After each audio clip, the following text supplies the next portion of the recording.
মুহূর্তে বরিশাল থেকে আমাদের সঙ্গে সরাসরি যুক্ত হচ্ছেন সহকর্মী আরিফুল ইসলাম। আরিফ, নিষেধাজ্ঞা অমান্য করে কোথাও মাছ ধরা হচ্ছে কিনা, জেলেরা সরকারি সহায়তা পেয়েছেন কিনা জানাবেন।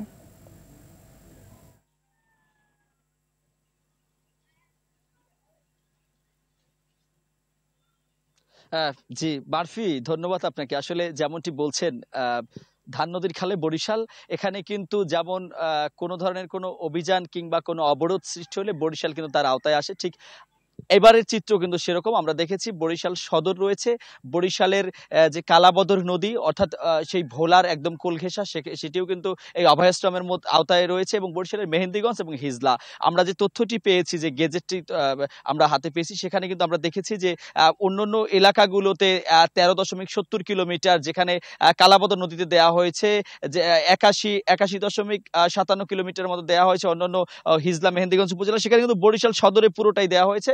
এবং এর মধ্যেই কিন্তু বরিশালের নদীগুলোতে এখনো যে জেলেরা রয়েছে তারা কিন্তু মাছ ধরছে। একদম মানে সচরাচর যে দৃশ্যটি সেটি আমরা আসলে লক্ষ্য করি। দিনের বেলায় মাছ ধরে, তারা রাতের বেলায় মাছ ধরে।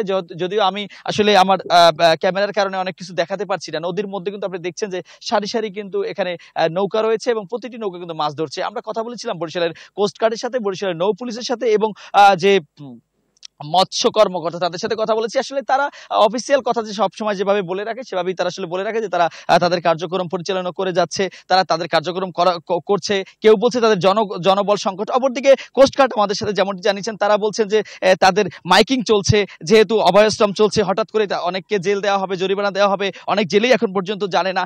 এই যে বিভিন্ন খোড়া অজুহাতের মধ্য থেকে আসলে আইনশৃঙ্খলা বাহিনীর যেই টহল ব্যবস্থা কিংবা তাদের কার্যক্রম সেগুলো আসলে পরিচালিত হচ্ছে। কিন্তু মোট কথা সেটি হচ্ছে যে এর থেকে নিয়ন্ত্রণ করার যে পদ্ধতিটা সেটা এখন পর্যন্ত গণমাধ্যম কর্মী হিসেবে আমাদের আসলে চোখে পড়েনি। আমরা যখনই কথা বলি তখন তারা আসলে একটা খোড়া অজুহাতের মধ্য থেকে তাদের প্রাথমিক কথাটি শেষ করে। মারফি, একটু আপনাকে জানিয়ে বরিশালের যে গোটা বরিশাল, এখানে কিন্তু প্রায় 50,000-এর মতো জেলে কিন্তু এই মৎস্য পেশার উপর নির্ভর করে তারা। তো এর মধ্যে কিন্তু বরিশালের মেহেন্দিগঞ্জ এবং হিজলা উপজেলায় মানে অধিকাংশই জেলে, অর্থাৎ 100 ভাগের মধ্যে প্রায় 80 ভাগ মানুষ কিন্তু সেই জেলে পেশার মধ্যে রয়েছে। এবং পাশেই বরিশালের কোলঘেঁষা যে ভোলা, যেখানে কালাবদর নদী, সেখানে কিন্তু জেলে। কিন্তু এই জেলেদের নিয়ন্ত্রণ করার লক্ষ্যে যে আইনশৃঙ্খলা বাহিনী যেভাবে কিংবা মৎস্য কর্মকর্তা যেভাবে কাজ করবে সে দৃষ্টি না দেখায় বরিশালের নদীগুলোতে প্রচুর পরিমাণে জেলেরা মাছ ধরছে। এবং এই মৎস্য শিকারের মধ্যে অন্যতম হচ্ছে চাপলি। এই চাপলির গুড়া যেভাবে ধরছে সেভাবে পুলিশ কিছুটা সড়ক পথে 2-1 জনকে আটক করলেও সেগুলো কিন্তু আসলে